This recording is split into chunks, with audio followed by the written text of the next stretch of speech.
This is what it feels like to be free, to be seen without effort, to create without force, to be chosen and captured in your softness.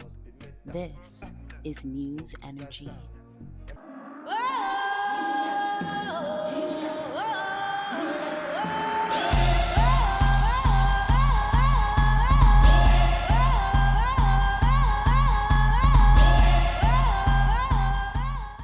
Hey guys, welcome back to another episode of The Alchemist's Perspective. My name is Jamila, if you didn't already know, also known as the Winged Alchemist, and I'm really just here to help you move through the chaos of transformation and land in the clarity of your next self, so that way you can finally trust what you're becoming and stop shrinking to fit who you were. And if you happen to be looking for a life coach, alchemist, spiritual guide to assist you in this next stage in your life, click the link down below, go to my website, thewingedalchemist.com, check out my offerings, or simply book a Keys to Self session so we can begin your transformation. With that said, what we will be breaking down in this series is the alchemical framework that I use in my coaching containers with my clients and how it transcends traditional coaching. This 7-stage alchemical framework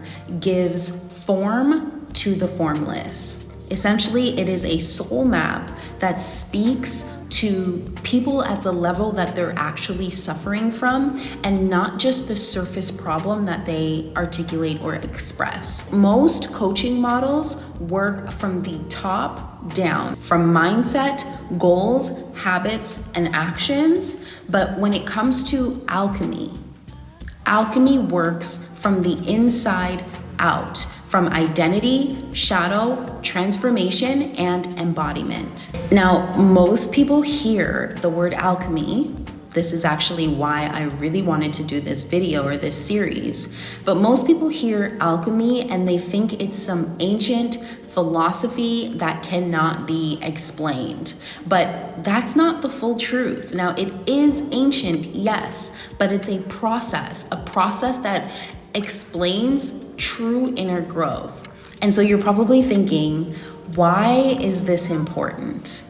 Okay, this framework actually matters because one, it helps you to name what feels unnameable, and it also reframes breakdowns as sacred.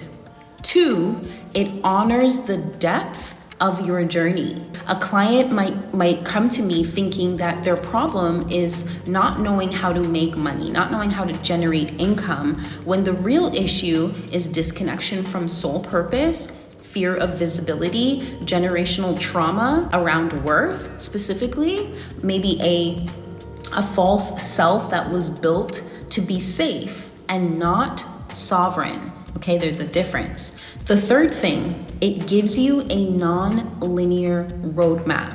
In case you didn't notice, life is not linear. Even when people think they are moving through life, A, B, C, D, E, F, G, or 1, 2, 3, 4, life tends to humble you at some point, and sometimes you think you're restarting from the beginning. Because why? Healing and transformation are cyclical. Life is cyclical. Nature is cyclical, okay? It is not linear. This perspective actually helps to reduce shame when you backslide. It helps you to identify what phase you're actually in, so that way I can tailor my approach, and that way we can normalize the death and rebirth cycle, which is vital. It's not a sign of failure. The fourth thing, it actually links spirit with structure, which means it integrates your inner truth with outer structure. Inner self, outer reality. The fifth thing is it actually empowers clients to see themselves as an alchemist and not a victim. What alchemy basically does is it lets you know that you're in the in-between, and that is a holy space to exist in. This is where you get to build from the ashes and not the illusion. And if you've been following me for a while or tuning into any of my other conversations that I've had with you over YouTube, you hear me talk a lot about going back to black. Going back to black is literally the first stage of alchemy, which we will expand on in the next video.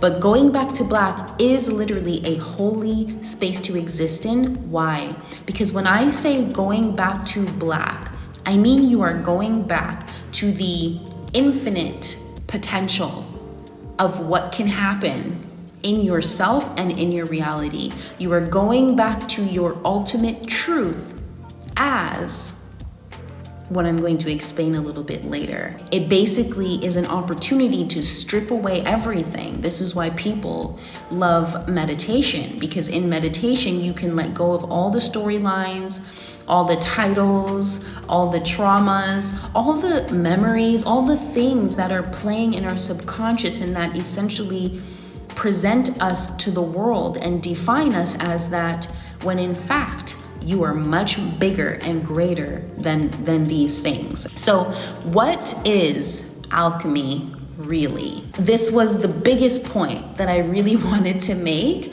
because alchemy is not just the myth of turning lead into gold. It is the ancient art of turning wounds into wisdom, programming into purpose, and identity into pure essence. Okay, the goal was never about gold.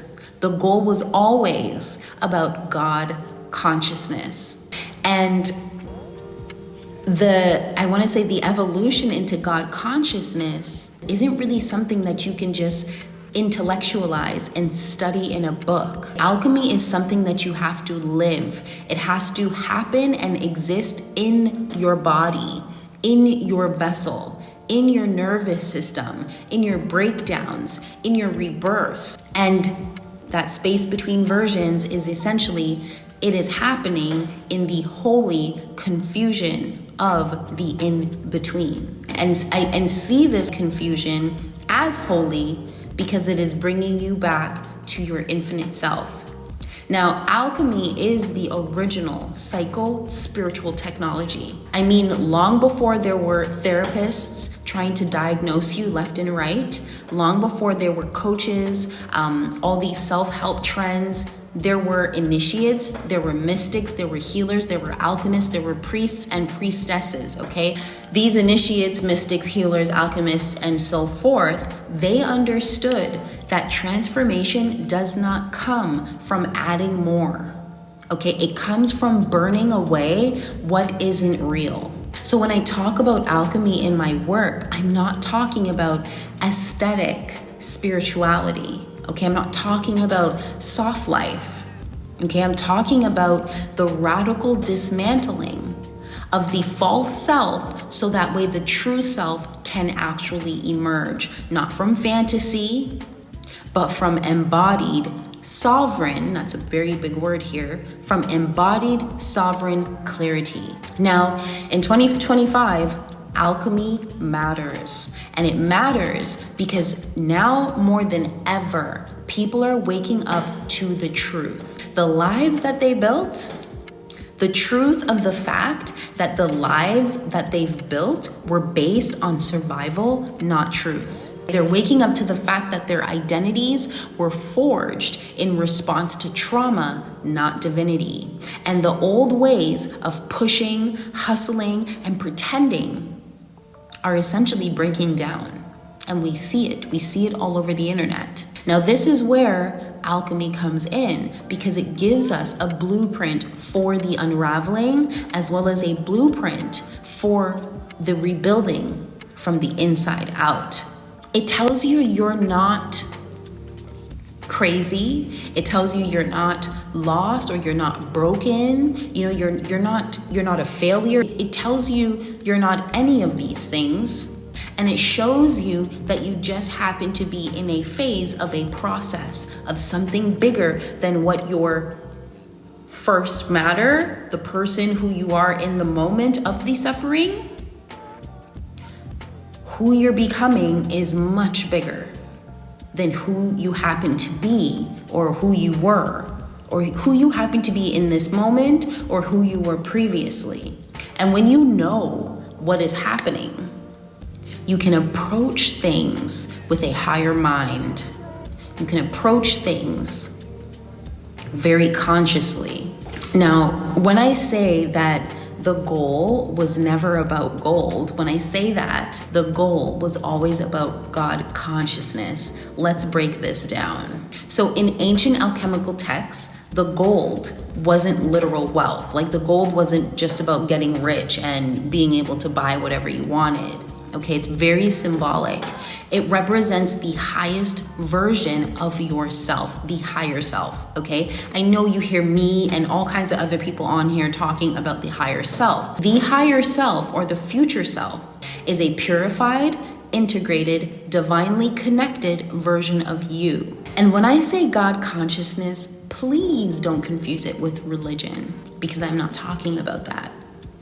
It means awareness that you are not separate from source. Okay, you are the son or the daughter of source, of God. Okay, it means that the divine isn't somewhere outside of you. A lot of people who are religious spend so much time bowing down to a force outside of them, and they do not accept that they are that. They do not accept that this consciousness is actually animating itself through you. And when I say animating itself, I mean expressing itself through you. To live from God consciousness is to no longer seek validation, safety, or purpose from the external world. Why? Because you become the source of your own alignment, okay? Your life becomes a creative act of divinity in motion. And the thing that I love about this process is that the alchemical path, it's not helping you to become somebody powerful, okay? It's helping you to remember that you were never separate from power in the first place, okay? You are that. You don't need to become it, because you are that girl or guy. You are that. I am that I am. And so you're probably thinking like, Jamila, so what does all of this really do for me? Okay, let's say I know that I'm going through this transformation, and I understand that, okay, a higher consciousness, I have tapped into a higher consciousness, and my job is to be very present as that consciousness basically settles and grounds itself into my physical vessel. I mean, I'm speaking very deep here, and I'm saying it and it sounds easy, but it's not easy. This is why there are 7 very important stages and phases of this transformation. But what does this really do for me? Like, is it gonna bring me $1 million? Is it gonna bring me the love of my life? Is it gonna bring me a lifetime of security? And let me break it down. The first thing that it brings you is clear perception. That is number 1, clear perception. And what I mean by that is, with a clear perception, you're able to see through walls.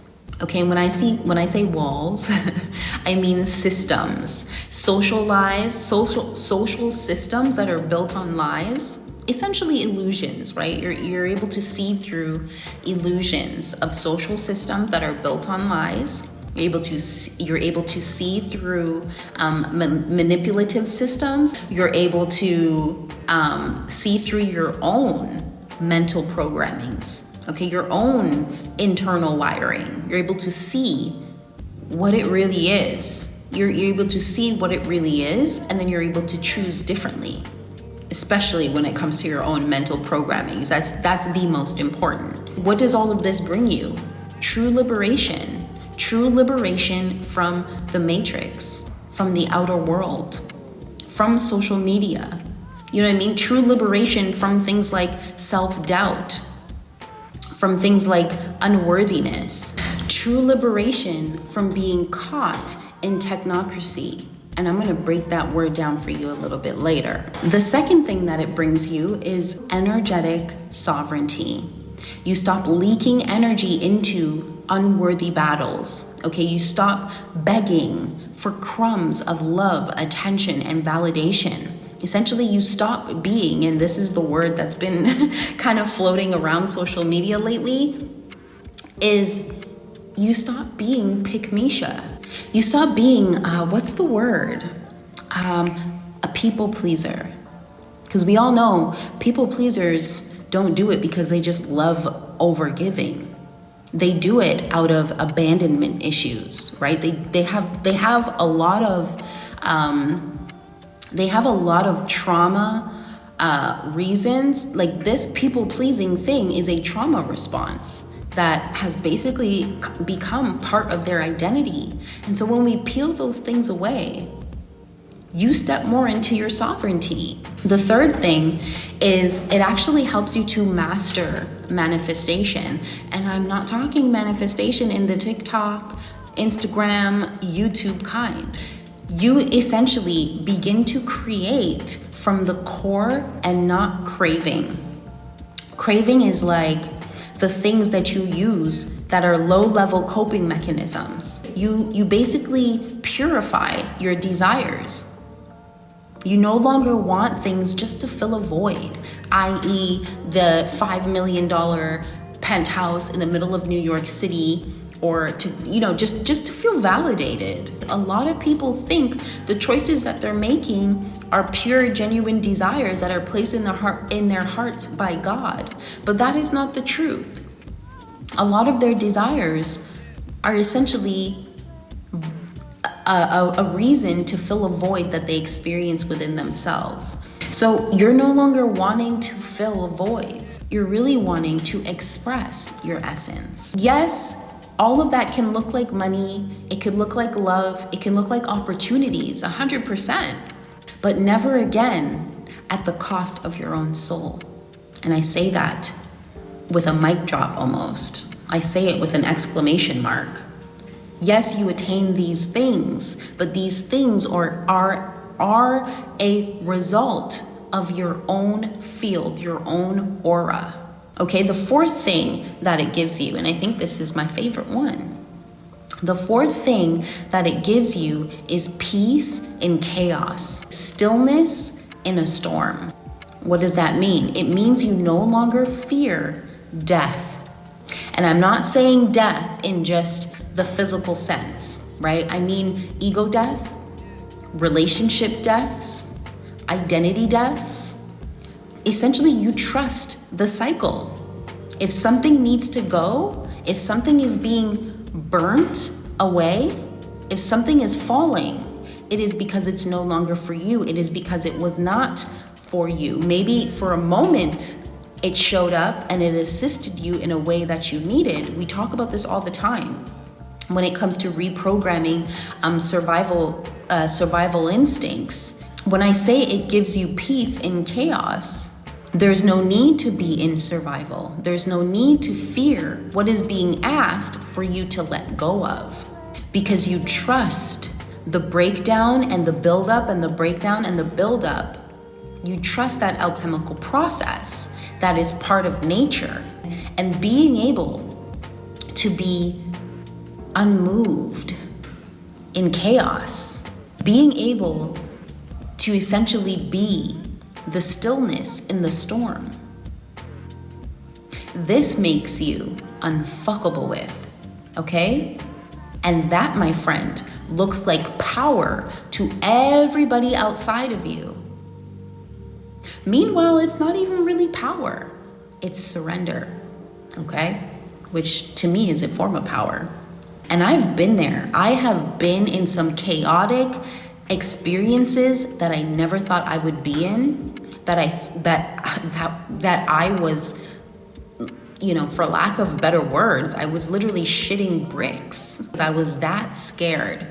I had to find my peace in that chaos, and I had to allow the experience to burn away what I was not consciously willing to let go of. And here's the thing, we get nudges. You know this. We get nudges. Things happen that say, hey, Jamila, you might want to let that go. Things happen that say that. You might want to let them go. You might want to find a new job. You might want to move from this house. You might want to move from this country. Things happen that kind of nudges you, right? Your intuition speaks to you, but when we ignore it, when we ignore it, we can't say we don't learn. We learn why we should not be ignoring it. We learn that when it's time to let something go, it is time to let something go. When it's time for us to hold our center and be at peace with ourselves, even when our whole reality is burning down around us, it serves a very massive purpose. Now, the fifth thing, which is, I guess, the last thing that I want to touch on, but I think it's important because the fifth thing is it helps you to return to the divine play. Yes, I said play. If this is your first time with me, well, then you're just learning who I am, and I'm grateful that you're here. And if you're liking the video so far, just put a like on the video, share it with a friend who you feel like needs to hear this. But when I say divine play, when you're sitting in your peace, you stop taking yourself so seriously. You start recognizing that you are a vessel, and you honor a higher consciousness stepping into your being. You honor this higher consciousness stepping into your being and coding your aura. Okay, you honor this space to be still. And you find ways to play. And you play through your creativity, honey. You play through your imagination. You play through your energy. Okay, you laugh more. You see life as art. Even all the challenging things that happen, you see life as art. Because life is art. Life, your reality is the canvas. Life is the canvas. You are the alchemist, okay? You are the alchemist. And I'm saying alchemist purposely because I could say artist. That's another word, but we're gonna use alchemist today, okay? Coming back to play, I think a lot of people don't understand, especially adults as we get older. We take ourselves and we take other people so seriously, and we basically start wearing programming like an armor, and it's not good, and here's why. Because the highest octave of God consciousness is play, okay? Play, creativity is the highest octave of God consciousness. So when the wound becomes a joke, and let me pause there for a second because we all know God is the biggest comedian. God is the biggest comedian. Y'all ever heard the saying, we make plans and God laughs? And then as God is laughing, we're like, why are we here? Why is this happening to me? I don't want this. I don't like it. I don't like how it feels. But it's not until hindsight. It's not until you can say, in hindsight, yeah, I can laugh now because I see the humor of God. When the scar becomes the jewel, and you guys have heard my story. Okay, you've heard my story of heartbreak, of being in a detention center for much longer than I was told I needed to be. Okay, of transformation, businesses. Like you, if you've been following me for a while, you kind of know my story. At least the parts of it that I'm willing to share. But I've taken these scars, and these scars most definitely have become my jewels. You know, they become my ethos, my story. They become my story and my jewel to how I, even in my coaching, like, oh my gosh, I love coaching. I love being one-on-one, not just to facilitate a process and not just to witness a shift, but a lot of those shifts happen when I authentically express the stories behind my scars. They see themselves through the story, and it eases their suffering. And at the end of the alchemical path, you become the child again. You become cosmic, wild, and wise. So no, God consciousness doesn't give you wealth, safety, or love. It doesn't give it to you. But it does reveal where you already were wealthy, where you already were held, and where you already were loved. Just maybe it was buried beneath the lies, the trauma, and the control systems that we've collected along our journey. Christ consciousness is really just an awareness. So I don't want you to think that, you're calling in some next thing into your being. It's just a level of awareness. The more you amplify that, and you become the source of all that you once sought others for, then you become the Philosopher's Stone, which is that other kind of like elusive word that people think doesn't exist. You become the Philosopher's Stone. You become the gold itself. When you become that, you simply become the one who transmutes reality simply by being. And I know we've heard this. We've heard this before. You don't have to do very much to collapse time. It all happens inside of you. It all happens through your inner work. It all happens through expanding awareness of self. It all happens through constantly going through a process of purifying and cleansing. Understanding alchemy or the alchemical process is important, especially with Pluto in Aquarius for the next 18 years or so. Pluto is the planet of death, of power, of deep transformation, and it has basically moved into the sign of Aquarius. And Aquarius is the sign of the collective, of the future, of the nervous system, of higher consciousness, of digital consciousness, and it basically remain there until about 2043 or 2044. And the reason why this is important, not just from an astrology perspective, it's really a way to read the psychic weather report for humanity's evolution. Pluto being in Aquarius is the collective calcination stage. We're gonna move through these stages in this series, and the first stage is calcination, and that is the stage that is basically represented as the spiritual fire, the burning away of impurities, things that you have collected that is so far from your higher self or your true essence, your truth, your authenticity. It is so far from that. It needs to be let go of. And so Pluto in Aquarius, being that it is the collective phase of calcination, let me just break down for you exactly what it's dissolving. And this is pretty big.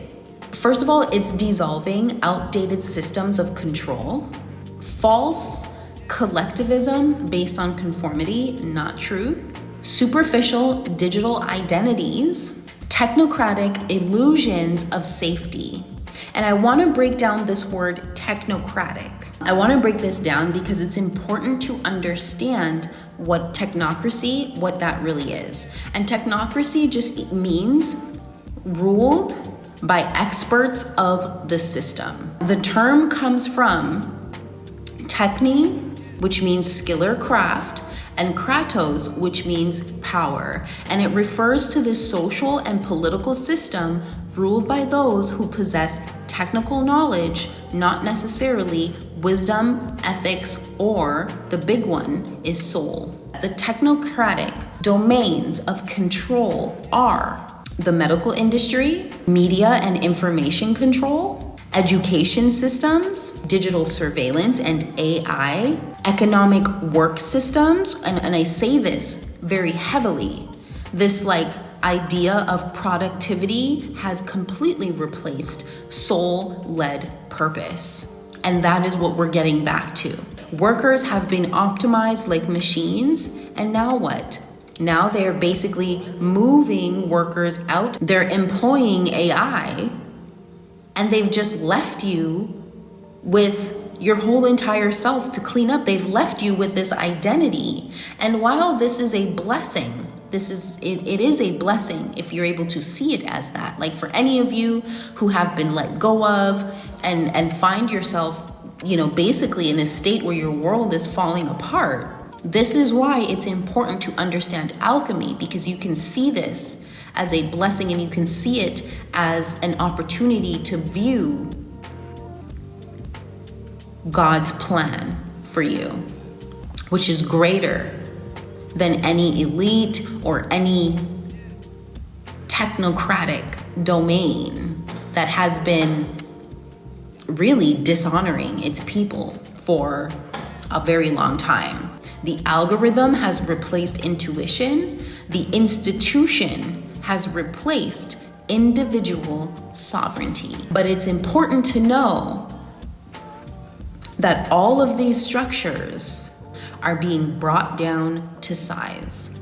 And so what is being asked of us now with all of this like change happening? What's being asked of you, of us, is not ego-based selfhood, okay? But divine uniqueness rooted in soul.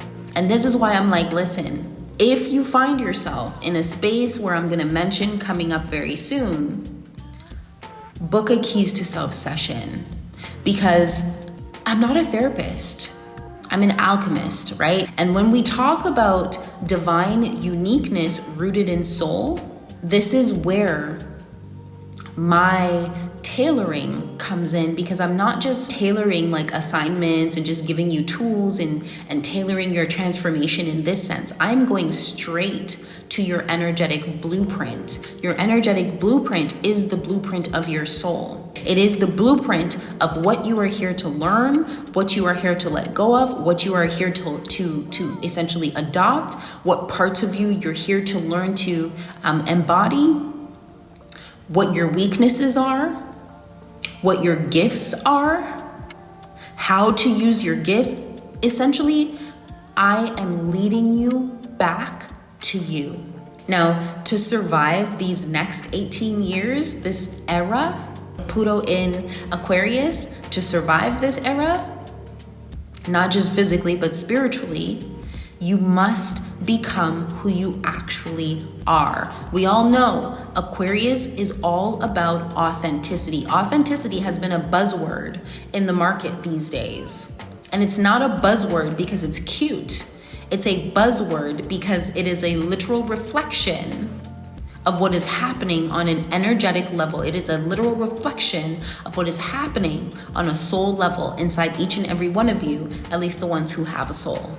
And this is important because you must stop outsourcing your mind. You must stop outsourcing your mind. You must root in the truth beneath your programming. You must learn to read energy instead of instructions, because the institutions are literally cracking and you can see it. The algorithms are manipulating, okay? The old powers that be, they are falling. They are falling. And as they fall, all the programming falls. You know what just came to my mind? You know, in vampire movies, if you kill, is that how it goes? In vampire movies, if you like kill the original, then all the other vampires that they created dies too. Think of it like that. As the powers that be no longer be, as they fall, it is a massive opportunity for their programming, their manipulation to fall from you as well. But you have to assist it. It's not just gonna happen and you wake up one day living the soft life. No, that's not how it works. You're not just gonna wake up one day living in the reality that you see your future self in. No, that is not how it works. You have to go through a process. You have to go through a process of expanding your awareness, a process of cleansing your mind, cleansing your energy, of cleansing your emotions, of letting go, of broadening your perception, of knowing that you are power personified, knowing that you are God personified, and not from an egotistical standpoint, just from self-knowing, knowing that you create, knowing that your purpose is yours and no one else's, and vice versa. Now let's move back into this idea of spiritual fire for a second. It really forces you to face what's been hidden or repressed. And in that video where I was trying to go live, and I didn't actually get to post it, I was talking a lot about if you want to step into your next identity, if you want to step into who you're becoming, you cannot do that and still suppress an aspect of yourself. In order for you to step into this next you, this next level you have to learn how to integrate what has been hidden, repressed, or suppressed. But essentially, this fire is the initiator of change when gentle nudges no longer work. Remember, I mentioned earlier, like, universe be saying, hey, maybe you should let go of that. Your intuition be trying to nudge you, but you're stubborn. You're stubborn. At least the ego is stubborn. The ego is stubborn, and it wants to continue on. It wants to continue making plans. It wants to continue down the path, down this linear path that it set. And what did I say? Sometimes when we make plans, God laughs. Personal transformation through spiritual fire really just means that you no longer evolve by learning alone. You evolve by letting go. Alchemy will humble you. Alchemy will strip you bare naked and humble your ass. And I'm saying this because I have been humbled. I have been humbled, okay? I have been humbled, and I laugh about it now. I laugh about it now because it was a beautiful unhumbling or whatever. It was a beautiful humbling. But I have been humbled when I didn't want to humble myself. I had to admit that pretending like everything was okay really wasn't the path. I was denying myself. I was denying my soul. I was denying my soul. We can see people out here who have denied their soul, and so their soul has humbled them. Burnout. You think hitting burnout is just, I'm tired, but it's not. You hit burnout and you realize your entire life was built on being useful to others. And the purpose of burnout is so that way you can begin the process of reclaiming your time, your energy, and your soul. All of this, alchemy, alchemical transformation, turning your wounds into wisdom, shifting your beliefs, shifting your energy, all of this leads you to self-sovereignty. And sovereignty means that you belong to yourself. Sovereignty means that your mind belongs to you. Sovereignty means that you are your own authority. Sovereignty means you don't abandon yourself for approval or safety. It means that you live in alignment with what is true for you, even if others don't understand it. Even if others don't understand it, I think that is one of the biggest lessons that I've learned very early on in my life, that I have made choices that my own family members didn't understand, but they were choices that were important for me to choose and really experience. And the thing about sovereignty is not about control. Sovereignty is not about controlling, people around you. No, that's narcissism. Sovereignty is about choice, about giving yourself the opportunity to exercise free will. Now, I want to be very clear. Because as I mentioned earlier, this is not like aesthetic spirituality.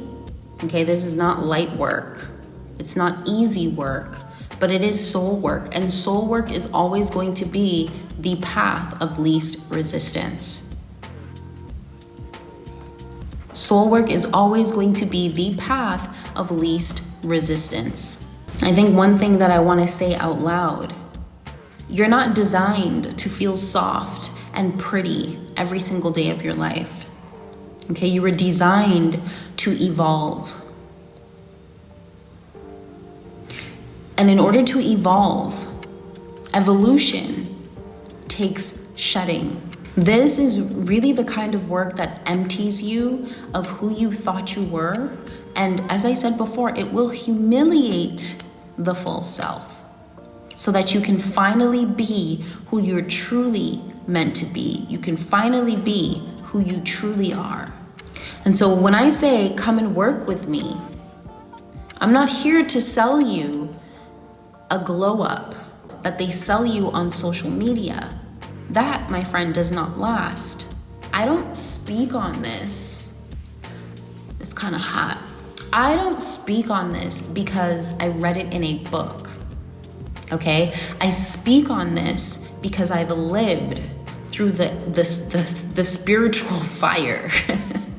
I've lived through it. I have stripped my identity. Okay, I have burned through betrayal and was rebuilt from silence. And the facts are that I didn't choose alchemy. I didn't choose alchemy. I didn't say, I want that. I didn't say that. As a matter of fact, I'm like you. I've said I've wanted all the other things outside of me.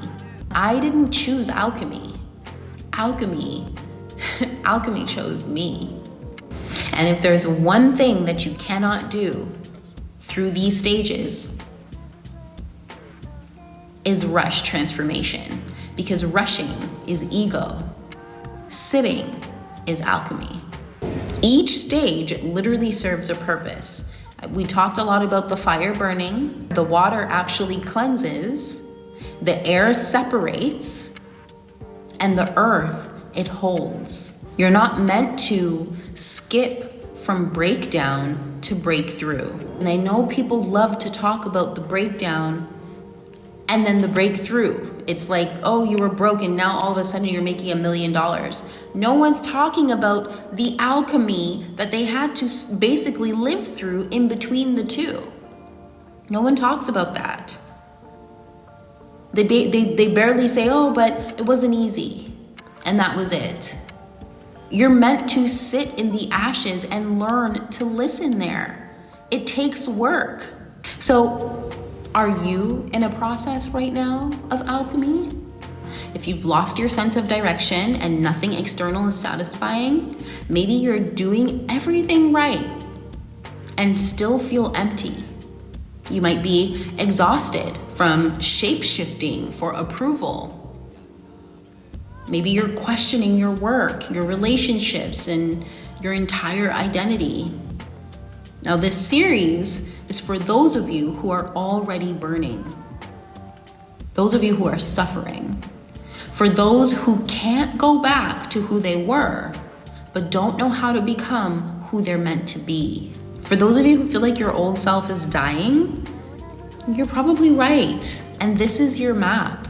Now, each episode, I'm going to walk you through these 7 stages of alchemical transformation. Well, each episode, we're going to focus on one of the transformations, but I'm going to show you what each stage feels like, how to navigate it, and what you're being asked to reclaim. And I'm not just sharing information, I'm sharing an overdue transmission. You see, this is the initiation. This is your initiation. And if you listen with your whole being, it will shift you. My work or my containers don't fix people. I literally hold the furnace. I help you burn away what you're not so you can actually remember who you've always been, okay? And it's uncomfortable. It's supposed to be uncomfortable, but I'm gonna tell you one thing, that it is sacred. This is the path of the fire, and you will not be the same after this. And that's exactly the point.